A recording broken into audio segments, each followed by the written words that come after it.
좋겠습니다. 오늘 부활주일인데 뒤에 이제 이렇게 환해져가지고 좀 어색하실 텐데 저게 나중에 이제 이렇게 평일날 이렇게 낮에 오시면 참 예쁩니다. 포도나무와 십자가와 백합으로 되어 있어요. 다 예수님이에요. 예수님 상징. 저 디자인하는 것도 좀 고민을 했었고, 그리고 이제 저 제작이 한 5개월 이상 걸렸어요. 사모님 한 분이 기도하시면서 해가지고 또 이렇게 헌물이 돼서 저거를 했습니다. 여기 동그란 거 2개도 있어요. 그래서 거기에 이제 조명을 비추면 이것도 그렇고 밖에서도 잘 보이는데 아직은 조명 시설 안 해서 이따도 이제 안에서 한번 보시면 좋을 것 같아요. 저기에는 잔과 빵이 있습니다. 그리고 이제 다른 그림이 이렇게 들어가 있어요. 그래서 너무 저는 이제 너무 감사하고 그 사모님도 부활주일 전에 맞추려고 그래서 아주 부활의 기쁨을 아주 더 2배, 3배 크게 해주셔서 감사하고, 조금 이제 백합이 하얗고 빛이 들어와서 조금은 좀 어색하시겠지만 좀 보다 보면 또 괜찮아집니다. 할렐루야. 예, 서로 인사하겠습니다. 예수님 부활하셨습니다. 예수님의 이름으로 사랑합니다.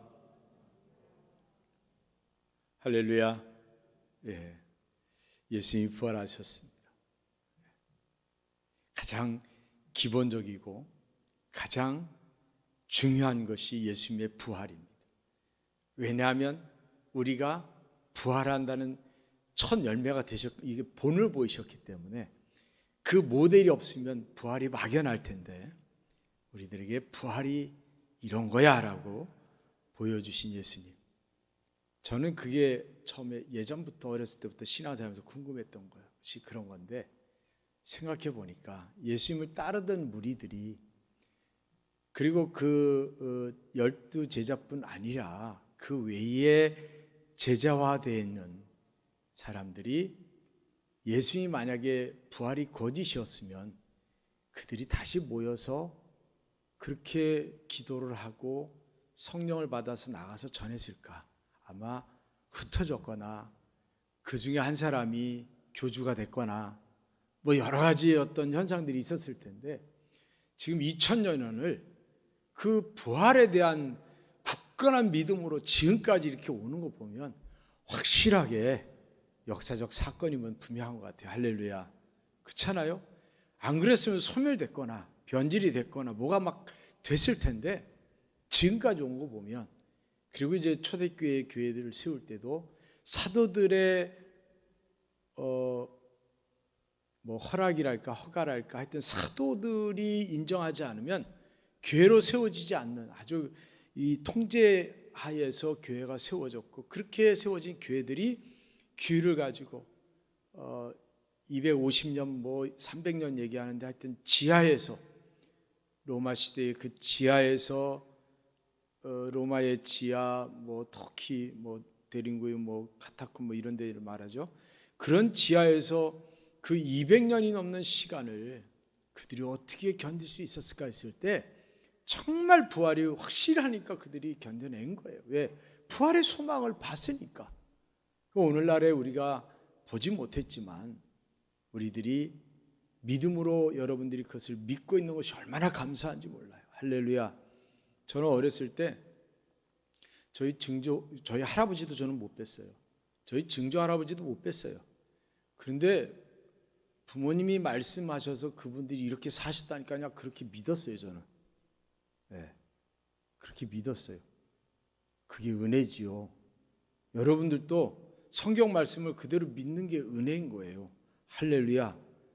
그걸 따져서 아버지 그 진짜예요? 뭐예요? 뭐 이렇게 해봐야 그게 뭐 있어요? 증거가 있어요? 뭐가 있어? 없잖아요. 근데 그거를 믿어지더라고요. 그게요. 하나님이 믿어지게 하신 게 이게 원리적으로 참 큰 복이라니까요. 할렐루야. 자녀가 부모를 믿을 수 있게 해준 것도 복이고, 우리가 하나님 말씀을, 창조주 하나님을 믿을 수 있는 게 복이라니까요. 이게 그냥 되는 게 아니에요. 그래서 선물이라 그러신 거예요. 우리가 이거를 이렇게 여러분 하나님의 선물 받은 것을 감사하시기를 바랍니다. 할렐루야. 선물 받은 걸 감사하세요. 세상의 기준은 이 세상에서의 복의 개념을 자꾸 우리에게 줍니다. 그래서 세상의 복은 이런 거야, 이런 거야를 얘기합니다. 근데 그런 복을 받았던 사람들이 다 행복하냐? 아니라는 거죠. 그리고 그런 복을 받은 사람이 자기 하고 싶은 대로 다 하고 무병장수하냐? 그것도 아니라는 거죠.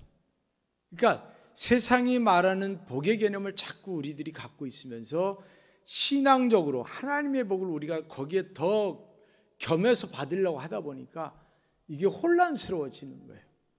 혼란스러워진 거예요. 그러니까 하나님을 믿으면 세상의 복도 다 받아야 되고 하나님의 복도 다 받아야 되고 막 이렇게 생각을 하는 거예요. 이게 내중심적인 거죠. 내중심적인 거예요.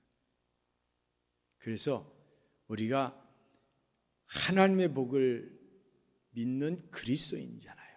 그럼 그리스도인은 세상의 복의 기준을 버리고 하나님의 복의 기준을 가져야 행복해지는 거예요. 할렐루야. 그 안에 행복해지는 거예요. 저희가 학교 다닐 때 초등학교, 중학교, 고등학교 때도 좀 그랬어요. 하여튼 나이키나 이런 거 오리털 파카 입으면 부자들인데 그거 입는 애는 입는 거고 우리는 시장표 신발 신고 또 옷 입고 다니면 그냥 거기서 만족하고 그냥 그거를 부러워하기보다는 우리들에게 주어진 것을 즐거워해서 살았기 때문에 지금까지 온 거예요. 그렇잖아요. 엄마들도 그거 막 용 써가지고 나이키 사주려고 안 했다니까요. 오리털 파카 사주려고 안 했어요 옛날에. 그거는 그냥 그러고 입는 애들이 입는 거고 그렇게 살았어요. 그래서 지금까지 저축도 하고 경제 성장도 이루고 오늘날 이만큼 후손들이 살만한 세상을 만든 거예요. 그럼 우리 그리스도인들이 하나님의 복으로 살아가야 돼, 기준을. 근데 자꾸 세상적인 복과 혼돈해가지고 아니면 거기에 이렇게 플러스를 시켜가지고 하다 보면 내가 자꾸 뭔가 이렇게 미련한 자같이 느껴진단 말이에요. 여러분, 우리는 어리석은 자도 아니고 미련한 자도 아니에요. 우리는 지혜로운 자고 복된 자입니다. 할렐루야. 우리 한 번 더 인사. 당신은 복 받으셨습니다. 할렐루야. 하나님의 복을 받은 거예요. 여러분, 아무리 이 땅에 복을 받아도요, 하나님 부르실 때 되면 하나님 복 받은 거에 대해서 최고예요. 그걸 미리 인정하고 사는 게 행복해지는 거예요. 행복해지는 거예요. 밥상에 고기가 안 올라와도요 행복했다니까요. 그러다 어느 날 묵국에 비계 하나만 떠도요 너무너무 막 세상 다 얻은 것처럼 너무 좋았다니까요. 근데 지금은 흔해가지고 먹으라도 안 먹어요. 요즘은 이 고기가 맛있네 저 고기가 맛있네 고기를 따져요. 그러니 거기에 무슨 기쁨이 있고 행복이 있겠어요. 하나님의 복의 비밀은 알수록 신비하지만 그 감격이 더 크다니까요. 그러니까 그 안에서 진짜 행복해지면 세상 게 부럽지가 않은 거예요. 인생도 안개와 같다는데 세상의 기준이야 한 세상 아니겠습니까? 그래서 오늘 사망 권세를 이기시고 부활하신 예수 그리스도를 우리가 믿고 그분과 함께 살면 우리에겐 절대적 소망이 있어요. 할렐루야. 우리에겐 절대적인 희망이 있어요. 그래서 우리 그리스도인들이 예수님의 부활을 믿고 예수님이 부활하셨음을 전하며 사는 우리 그리스도인이 되어야 될 줄로 믿습니다. 할렐루야. 내일이 없는 사람은 절망으로 갑니다. 그러니까 소망이 없는 상태가 절망이에요. 절망은. 그러니까 하루 벌어 하루 먹었던 그 시대에도 내일은 뭔가 나아질 거야. 이러다 보면 뭔가 있을 거야 하고 착실한 뭔가를 기대하면서 하루하루 살았던 사람들이 있습니다. 왜? 기대가 있으니까 사는 거, 소망이 있으니까. 오늘날 마찬가지예요. 우리 그리스도인들이 이 어려운 시기에 신앙을 지킬 수 있는 힘은 우리가 부활의 소망이 있어서 되는 거예요. 부활의 소망이 없으면 이 시기를 우리가 견디고 이겨나가기가 참 어려워요. 그래서 부활의 소망을 여러분이 분명히 믿음으로 가지셔야 됩니다. 그래야 절망으로 가지 않습니다. 절망은 모든 것을 이렇게 다 막아버리고 닫아버리고 무너뜨리는 겁니다. 우리는 영원한 천국이 있음을 믿으시기를 바랍니다. 할렐루야. 영원한 천국이 있어요.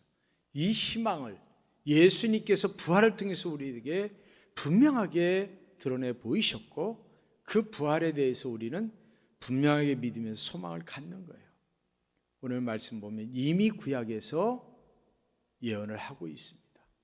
오늘 보니까 그 자손 다윗이라는 사람을 통해서 말씀하실 때 그 자손 중에서 한 사람을 그 위에 앉게 하리라 하셨단 말이에요. 다윗의 자손에서 하나님의 아들이신 메시아가 이 땅에 올 것에 대한 예언의 말씀을 이미 우리에게 주고 계십니다.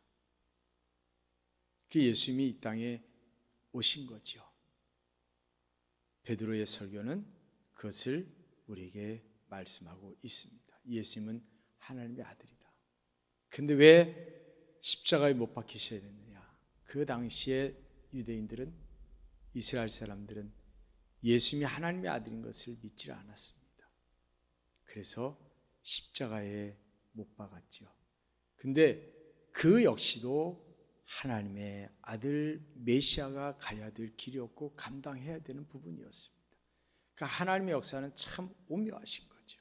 하나님의 역사는 우리 사람이 어떻게 예측할 수도 없고, 우리가 하나님의 역사를 계산할 수도 없습니다. 구약의 예언대로 분명히 오셨음에도 불구하고 사람들은 자기들의 기준으로 그 예수님을 인정하지 않았습니다. 그리고 나무에 달아서 저주를 받은 것처럼 그렇게 했지만, 결국은 그 나무에 달린 예수 그리스도의 그 죽음이 온 인류를 구원하는 제물이 되셨다, 구속의 제물이 되셨다는 아주 놀라운 사실이 이 안에 있습니다. 그래서 하나님께서 예수님을 사망에서 건져내신 거지요. 사망의 권세에서 풀어서 그를 건져내심으로 인해서 하나님의 아들인 것과 메시아인 것을 확실하게 드러내 보이신 겁니다. 그게 하나님의 역사하십니다. 그래서 시편의 다윗은 그런 고백을 하죠. 이는 주께서 내 영혼을 수월에 버리지 아니하시며 주의 거룩한 자를 멸망시키지 않으실 것입니다. 시편 30편에도 여호와여 주께서 내 영혼을 수월에서 끌어내어 나를 살리사 무덤으로 내려가지 아니하게 하셨나이다 그랬습니다. 이것을 이제 사도 베드로는 오늘 2장 25절에서 28절에 인용을 하고 있습니다. 본문 앞쪽이지요. 그래서 다윗을 이제 예수 그리스도로 그렇게 보면서, 다윗은 무덤이 있고 수월에 육신은 이제 장사되었지만 수월에 내려가지 않고 죽지 아니한 예수 그리스도가 있음을 다윗을 통해서 드러내셨다라고 그렇게 말씀을 하고 있습니다. 그래서 베드로는 다윗을 선지자 중에 하나로 그렇게 보고 있습니다. 미리 본고로 그리스도의 부활을 말하되, 그러니까 다윗이 미리 본고로 그리스도의 부활을 말했다, 이렇게 하고 있는 거예요. 우리들이 부활이 이미, 예수 그리스도의 부활이 구약에서 다윗을 통해서 이미 예언되었다고 하는 사실을 믿으시기를 주님의 이름으로 간절히 축원을 드립니다. 성경의 예언대로 예수님은 부활하셨습니다. 그래서 하나님의 구원의 성취가 이루어졌는데 하나님께서 예수님을 살리셨어요. 그래서 오늘 보면은 말씀에 32절은 이 예수를 하나님이 살리신지라 그랬어요. 하나님이 살리신지라 우리가 다 이 일의 증인이로다 그랬습니다. 우리가 지금의 우리도 증인이지만 그 예수님을 따르던 제자들을 비롯한 그 1세대들이 증인이 됐다라는 말씀을 하고 있는 거예요. 로마서 1장 4절 보면 성결의 영으로는 죽은 자들 가운데서 부활하사 능력으로 하나님의 아들로 선포되셨으니 곧 우리 주 예수 그리스도시니라 그렇게 말씀합니다. 하나님께서 예수님을 살리셨다는 거죠. 거기에 대해서 분명한 믿음을 가지고 선포를 하고 있습니다. 예수님의 부활은 사단의 세력을 멸하고 하나님이 그들을 준엄하게 심판하고 사단의 세력을 심판하고 예수님을 살리신 겁니다. 사망의 권세를 이기신 것. 그래서 우리도 역시 그 권세로 우리도 부활하는 것이고 하나님의 능력은 사탄의 권세를 이기는 거예요. 믿는 자는 그래서 승리하게 돼 있습니다. 여러분 어떤 일이 와도 두려워하지 마실 것은 궁극적으로 승리하게 되어 있다라고 하는 거예요. 공식처럼 하나님의 능력이 이미 죽음의 권세를 이기셨기 때문에 우리들도 어떠한 것이든 승리하게 되어 있다는 거예요. 그 과정을 우리가 인내하며 하나님의 때를 기다리는 것이지 우리가 승리하게 되어 있어요. 그게 큰 소망이에요. 승리한다는 게 얼마나 큰 소망이에요. 할렐루야. 승리한다는 게 얼마나 큰 소망이에요. 승리한다는 게. 제가 어렸을 때 좀 이렇게 초등학교 때 같은 잘 기억이 안 나지만 차범근 씨가 우리나라 국가대표 뛸 때예요. 젊었을 때 아주 말레이시아인가 어디랑 축구를 하는데 지고 있었어요. 3대 0인지 하여튼 뭐 이렇게 스코어 차이가 좀 났는데 후반 뭐 한 35분인가 막 이렇게 지나가는데 제 마음은요 차범근만 있으면 이길 것 같더라니까요. 차범근만 있으면 이길 것 같았어요. 그때 당시에는 제가 느낄 때는. 근데 실제로 이겼어요. 한 골 차로. 후반 10분인가 5분 남겨놓고 3골인가 몇 골을 차범근이 넣었다니까요. 그래갖고 이겼어요 극적으로. 근데 그 필름이 없대요 대한축구협회. 그래서 제가 얼마나 기뻤. 믿음대로 되니까요 엄청 기뻐요. 여러분 믿음대로 돼봐요. 신앙생활 때 믿음대로 되면 엄청 기뻐요. 말로 형용할 수 없이 기뻐요. 그게 간증이잖아요. 그게 또 하나님과 나의 비밀이잖아요. 어떻게 보면 그 기쁨이 얼마나 크겠어요. 믿음대로 되는데. 믿음대로 된 기도한 게 이루어져 봐요. 막 간절한 기도를 드렸는데 이루어져 봐요. 얼마나 기쁘겠어요. 남들은 모르지만. 예수님을 살리신 하나님이 나를 살리신다는 거예요. 나를. 꼭 어떤 죽음은 아니라 삶 가운데 어려움 속에서 나를 살리시는, 건지신다는 거예요. 그게 구원이에요. 그리고 감당할 수 있도록 나를 지켜주시고 보호해 주신다는 거예요. 그래서 우리가 승리하게 된다는 거예요. 승리하게. 할렐루야. 승리하게 된다. 근데 왜 우리들이 견디는 게 힘들고 왜 그렇게 뭔가 불평불만이 자꾸 나오냐? 내가 앞서서 그래요. 우리가 낮은 해처럼 밤의 달처럼 부를 때 나오는 자아가 살아있어서 너무 강해서 욕심이 많아서 그래요. 그러면 이게 자꾸 나와요. 자꾸. 그래서 기쁨과 감사보다는 불평불만이 많아지게 돼 있어요. 여러분, 예수님을 살리신 하나님이 나를 살리신 것을 믿으시기를 주님으로 간절히 축원을 드립니다. 그리고 우리는 제자들이 증인된 것처럼 우리들 역시도 증인이 돼야 돼요. 우리가 다 이 일의 증인이라 그랬어요. 다 이 일의 증인이다. 사도행전 3장 15절 보면 생명의 주를 죽였도다. 그러나 하나님이 죽은 자 가운데 그를 살리셨으니 우리가 이 일의 증인이라 또 나옵니다. 증인이라. 여러분 증인은요 확실히 보고 들어야 돼요. 그래야 힘 있는 증인이 돼요. 건너서 듣는다든지 또 건너 들으면요 확신이 없어요. 그래서 증인으로서의 확신을 갖고 전하지 못합니다. 우리가 이 믿음의 그 부활에 대한 믿음이 있을 때 이거를 증될 수 있는 거예요. 여러분은 증인이 돼야 된다는 거예요. 할렐루야. 여러분 증인의 삶을 살아요. 그러니까 여러분이 믿어야 증인이 되죠. 언제까지? 평생토록 증인의 삶을 살아야 돼요. 평생토록. 하나님이 우리를 부르실 때까지. 하나님이 우리를 부르실 때까지. 좀 제가 외람단 부탁 하나 드릴게요. 연세 많은 분들은 이제 하나님 부를 때가 가까웠다 이렇게 느끼시면 병상이 되시든 집이 되시든 다 불러놓고 자녀들을 불러놓고 잘 살다가 간다. 고맙다. 천국에서 만나자. 이런 아주 멋있는 신앙의 유언을 꼭 하시기를 바랍니다. 그냥 놓쳐가지고 그냥 이렇게 혼술 있다가 그냥 돌아가시면 안 돼요. 그래도 좀 기력이 있을 때 다 모아놓고 내 자녀들로 살아줘서 고맙고 뭔가 신앙의 유산을 끝까지 예수님 잘 믿어라. 신앙의 유산을 꼭 물려주시기를 바랍니다. 할렐루야. 그게 우리 그리스도인이 꼭 해야 되는 부분이에요. 바울은 고린도서 1장 17절에 그리스도께서 나를 보내심은 세례를 베풀려 하심이 아니요 오직 복음을 전파하게 하려 하심이로되 말의 지혜로 하지 아니하면 그리스도의 십자가가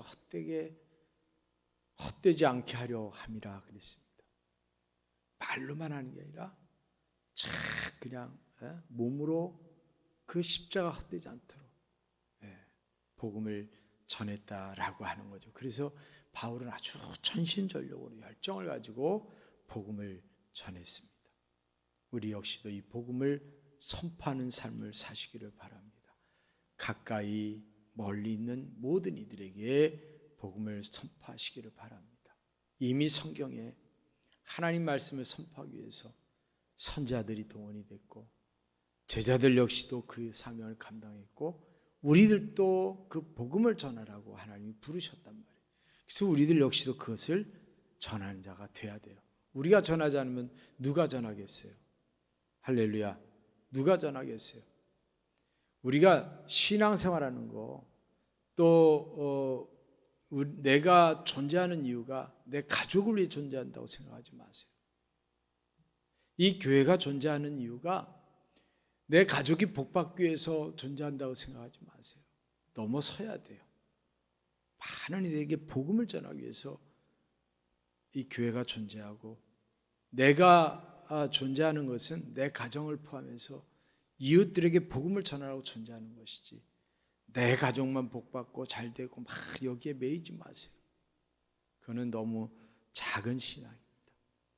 그래서 바울은 갈라디아서 1장에 이제 내가 사람에게 좋게 하랴 하나님께 좋게 하랴 사람들이 기쁨을 구하랴 내가 지금까지 사람들의 기쁨을 구하였다면 그리스도의 종이 아니라 그랬어요. 여러분이 하나님 중심의 신앙생활과 하나님 중심의 삶을 사시고 하나님 중심의 복음을 증거하는 삶을 사시기를 주님의 이름으로 간절히 축원을 드립니다. 할렐루야. 하나님 중심으로 가야 돼요. 안 그래도 교회들이 사람 중심으로 많이 시설도 바꿨잖아요. 의자도 좋은 거 놓지요. 교회 시설도 막 얼마나 좋아요. 그런데 제가 성지순례 이런 데 가보면요 그렇게 시설 좋은 데가 없어요. 다른 종교들은. 잘 생각해 보세요. 모슬림들은요 지금도 발 닦고 손 닦고 들어가요. 양말 다 벗고. 그리고 거기 의자도 없어요. 다 맨바닥에 엎드려서 기도하잖아요. 맨바닥에 앉아있고. 법당도 그럴 거요. 그럼 우리들이 더 하나님을 기쁘시게 하는 삶을 살아야 돼요. 더 하나님을 기쁘시게 하는 삶. 우리가 지금 살만한 세상을 살면서 불평불만보다 하나님께 감사가 더 많아야 되잖아요. 감사가 온 천지를 막 가득 채워야 되는데 그렇잖아요. 예전에 생각해 보세요. 근데 지금 이렇게 복을 받았는데도 뭔가 그렇게 아우성 소리가 아직도 많아요. 예전보다 더 많은 것 같아요. 예전 비가 와서 농사를 아유 하늘에서 비가 내려야 되는데 이러면 끝이었는데 지금은 많이 와도 불평 원망 안 와도 불평 원망에 뭐 그렇게 그냥 따지는 게 많은지 모르겠어요. 여러분 넉넉해지시기를 바랍니다. 할렐루야. 감사를 많이 하세요. 감사를 많이 하세요. 그리고 오늘 보면 하나님이 예수님을 오른손으로 높여주셨다 그랬어요. 할렐루야. 오른손을 높여주셨다는 거예요. 얼마나 감사해요. 사도행전 5장에 보면 이스라엘로 회개함과 죄사함을 주시려고 그를 오른손을 높이사 임금과 구주로 삼으셨느니라. 오른손을 높여주셨어요. 부활뿐 아니라 그래서 승천까지도 보게 하신 거예요. 하나님이 예수님을 그렇게 높여주셨어요. 우리들도 하나님의 높임을 받으시기를 바랍니다. 우리 성도들이 내가 높아지는 게 아니라 하나님이 높임을 이렇게 높여주시는 높임을 받는 거예요. 얼마나 좋게요.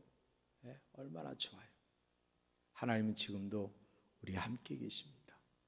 예수님은 성령님을 이 땅에 보내주시고 성령님 우리와 함께 하시는 거예요. 늘 함께 언제 어디서나 동행해 주시고 함께 해주신다는 거. 그리스도 안에 있는 자에게는 정죄함이 없다는 거. 그래서 여러분 근심 걱정하지 마시고 하늘의 소망을 가지고 기쁨으로 살아가세요. 여러분이 기도하면 들응답해 주시고 여러분이 울면 위로해 주시고 힘 주시고 지혜 주시고 나아갈 수 있는 길을 비춰주시고 알려주시고 다 하신단 말이에요. 혹시라도 지금 고통의 자리나 또 힘든 자리, 아픈 자리 이런 분들이 계시면 하나님을 더 의지하시기를 바랍니다.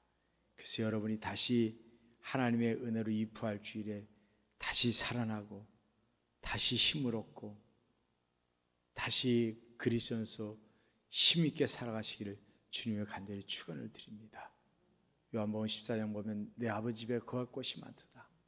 그렇지 않으면 너희에게 일렀으리라. 내가 너희를 위하여 거처를 예비하러 가노니 가서 너희를 위하여 거처를 예비하면 내가 다시 와서 너희를 내게로 영접하여 나 있는 곳에 너희도 있게 하리라. 할렐루야. 이 부활주일에 여러분들이 분명하게 우리 주님이 부활 승천하셨고 그 주님께서 우리의 거처를 준비해 놓고 계시고 우리는 부활의 소망을 가지고 열심히 주님과 함께 살아가면 된다고 하는 사실에 여러분 기억하시고 우리만의 축제가 아니라 이 부활이 온 세상에 여러분을 통해서 증거될 수 있기를 주님으로 간절히 축원을 드립니다. 우리 이 시간에 기도하겠습니다.